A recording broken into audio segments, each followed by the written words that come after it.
रविवार को अगर लोटा भरकर शिव को समर्पित करा जाता है तो घर में तेज लक्ष्मी प्राप्त होती है। शिव पंचायत के दो देव ऐसे हैं जिनको रोज जल चढ़ाया जाए, एक सूर्य नारायण और दूसरे मेरे देवाधिदेव महादेव।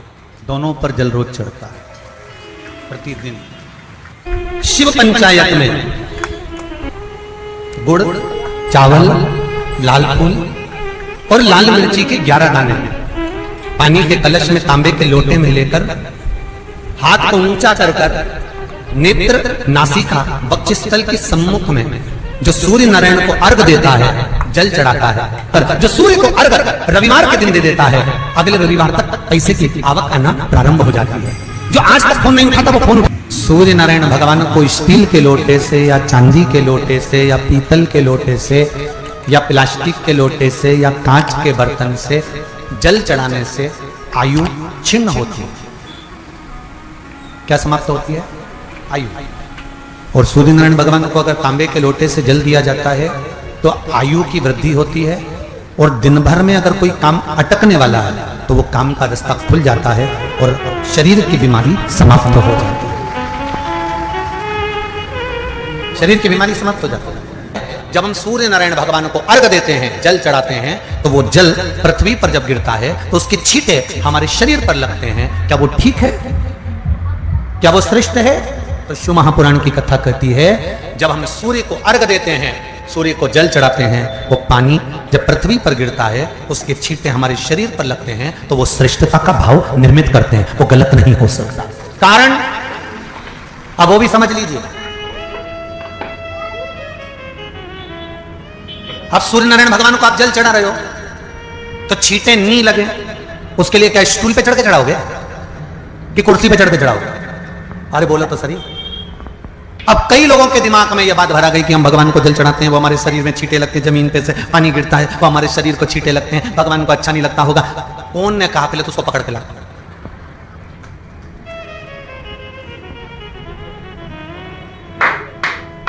क्योंकि मेरे राम जी महाराज, मेरे भगवान कृष्ण, बड़े बड़े संत, साधु, सन्यासी, तपस्वी, साधक, उपासक जितने भी हुए, जिन्होंने सूर्य की आराधना करी, इन्होंने टेबल पे चढ़कर या कुर्सी पे चढ़कर जल नहीं चढ़ाया। इन्होंने पृथ्वी पर खड़े होकर ही, क्योंकि पृथ्वी तत्व के देव हैं शिव। जब हम मृत्यु लोक पर खड़े होकर, पृथ्वी पर खड़े होकर भगवान शंकर का भाग पृथ्वी तत्व को धारण कर कर जल को हाथ में लेकर जब समर्पित करते हैं और जो जल नीचे गिरता है वो शरीर पर अगर लगता है तो हमको उसका आशीर्वाद ही प्राप्त होता है, दोष नहीं लगता। पर लोगों ने इसको विपरीत कर दिया। कि कौन ने विपरीत करा? कई लोगों ने इसको विपरीत कर दिया। कौन ने विपरीत करा? तो जो दूसरे धर्म के लोग होते हैं, जिनको हिंदू धर्म से नफरत होती है और जो हिंदू धर्म की पूजन, सेवा, अर्चना को समाप्त करना चाहते हैं, वो धीरे धीरे धीरे धीरे कहने लगे कि सूर्य को जल चढ़ाओगे तो शरीर में लगेगा, शरीर में लगेगा तो दोष लगेगा। इसको कह कहकर घर घर में सूर्य को जल चढ़ाना लोगों ने बंद कर दिया कि आप जल चढ़ाएंगे तो दोष लगेगा, शरीर पे छींटा लगेगा, शरीर को ऐसा लगेगा। ये दोष नहीं है। कितनी सुंदर बात है महाराज। सूर्य नारायण भगवान को जब जल चढ़ाया जाता है, हाथ सिर से 8 इंच की दूरी पर होना चाहिए। जम के बोलिए, सिर से कितना ऊंचा होना चाहिए? 8 इंच ऊपर अपना हाथ होना चाहिए मस्तक से सूर्य को जल चढ़ाते समय। और ना चांदी का, ना स्टील का, ना लोहे का, ना प्लास्टिक का, ना कांच का, ना सोने का कोई बर्तन, ना कांसे का, ना एल्युमिनियम का, ना पीतल का, केवल एक पात्र होना चाहिए, वो है तांबे का। काय का पात्र होना चाहिए? तांबे का पात्र। और सूर्य नारायण भगवान को जब 8 इंच ऊपर तुम्हारा हस्त है और जब हम सूर्य को जल चढ़ा रहे हैं, कैसे जल चढ़ाना है वो भी समझ लीजिए। अगर कोई कैंसर का मरीज है, जिसके चेस्ट में कैंसर आ गया हो, लेफ्ट में, राइट में कहीं पर कैंसर आ गया हो, या कोई गठान आ गई हो, तो महाराज आप जल चढ़ाते समय उस जल की धार को सूर्य भगवान को जब चढ़ा रहे हो तो धार आपकी गठान की ओर जाना चाहिए, जिससे सूर्य की किरण उस जल में से आपके उस स्थान पर पड़े, उस जगह पर पड़े जहां पर गठान है।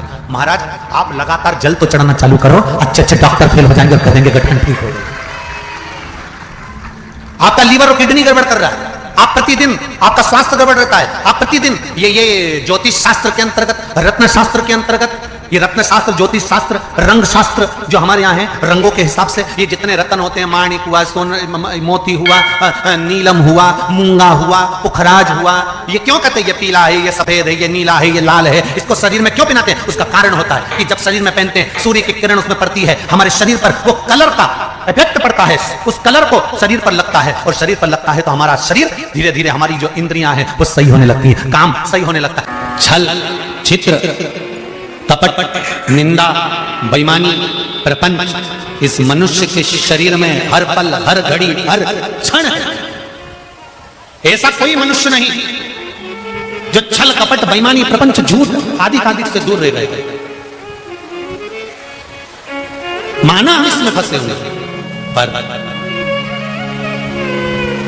तेरी कृपा होगी ना, तेरी दया होगी ना, तो ये पाप की जो ये गठरी है, ये मनुष्य का शरीर, एक दिन इस गठरी को खोल कर तू पाप बाहर निकाल देगा, और गठरी के अंदर जितने कपड़े हैं उसको धोकर साफ कर देगा, ये निश्चित। अगर तेरी कृपा होगी तो,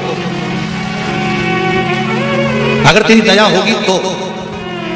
बल्ली देवी और देवसेना ने जल चढ़ाना प्रारंभ करा, शंकर भगवान का स्मरण करना प्रारंभ करा। उनके भी जाते जाते कोई पत्तियां तोड़कर लेकर आ जाती थी बल्ली देवी, पत्तियां, क्योंकि बल्ली देवी एक आदिवासी राजा की पुत्री है,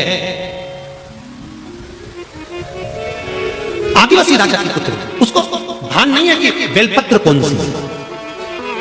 फिर समझ लेना मेरी जीजी, जितने लोग आस्था चैनल पर कथा सुन रहे हैं, जितने फेसबुक यूट्यूब पर सुन रहे हैं, अगर एक बात हमने पहले भी कही है, आज फिर कह रहे हैं, बेलपत्र तोड़कर शंकर भगवान को चढ़ाओ, मना नहीं है, पर एक प्रयास अपनी जिंदगी में जरूर करना कि बेलपत्र चढ़ाने का यदि आपको शौक है तो जीवन में एक बेलपत्री का वृक्ष भी लगाने का शौक रखिए, जिससे वो बेलपत्र का वृक्ष बड़ा हो।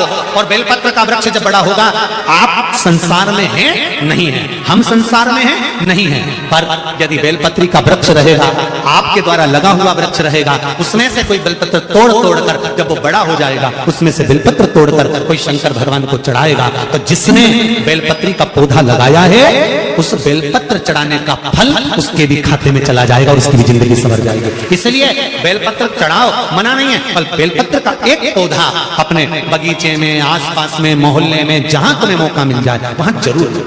भगवान शंकर को बेलपत्र का, तो बल्ली देवी को नहीं मालूम था कि बेलपत्र का पौधा कौन सा होता है,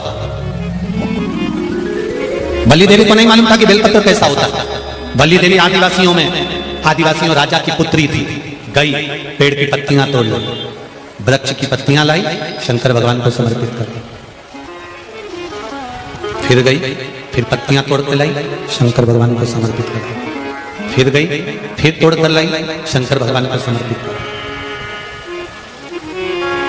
ध्यान देना जरा, इस कथा से 3 चीजें निकालेंगे अपन, जो आपके जीवन में पूजन करते समय गलती ना हो सावन महीने, और ध्यान लगाकर सुनोगे तो आनंद आएगा और आपका जीवन सार्थक होगा। 3 चीजें इस कथा में से निकालना।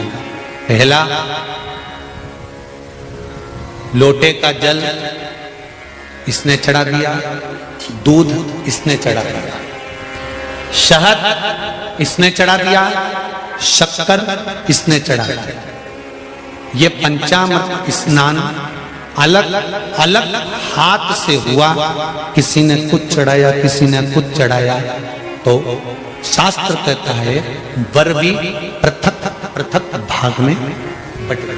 बहुत ध्यान देना इस कथा है, आपसे और हमसे कुछ गलती हो जाए, जब हम पूजन करने बैठते हैं तो अगर पति जल चढ़ा रहा है तो पत्नी उसका स्पर्श कर कर चढ़ा ले, मना नहीं, मना नहीं। पर पंचामृत स्नान अगर ब्राह्मण देवता करा रहे हैं, पति जल चढ़ा रहा है, पत्नी दूध चढ़ा रही है, पति शहद चढ़ा रहा है, पत्नी शक्कर चढ़ा रही है, ये पृथकता हो।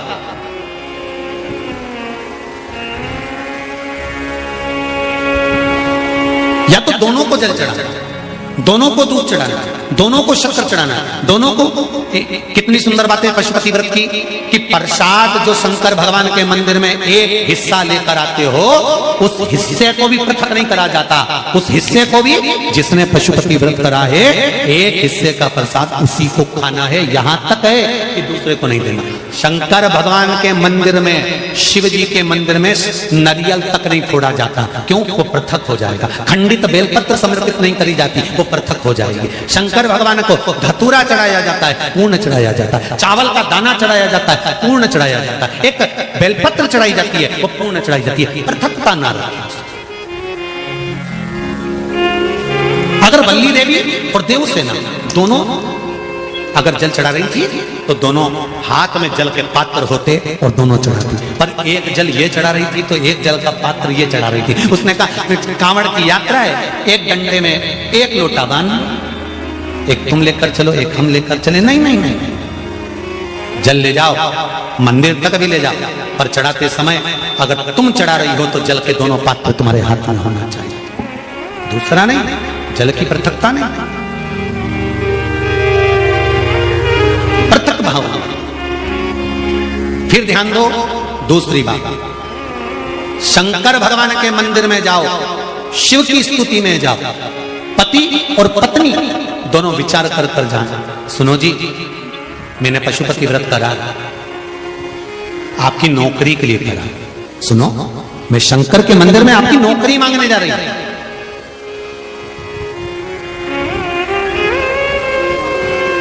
मैं नौकरी मांगने जा रहा।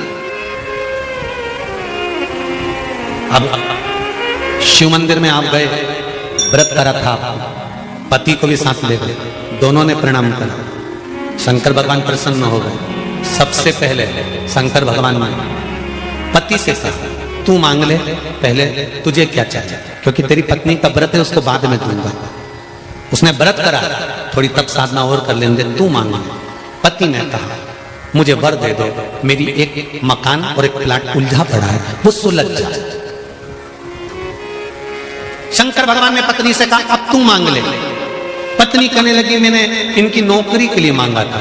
शंकर भगवान ने कहा तूने नौकरी के लिए मांगा था, पर तेरा पशुपति व्रत जब तूने प्रारंभ करा था, तेरे मन में भाव आया था कि नौकरी मिले और मैं और मेरे पति दोनों शंकर की धोख लगाने के लिए जाएं, और भगवान के सामने जब हम झोली पसार के मांगे तो एक जैसा हमारी कामना पूर्ण कर देना। अब तेरे पति ने प्लाट का भाव मांग लिया और तू नौकरी मांग रही है, दोनों में पृथकता।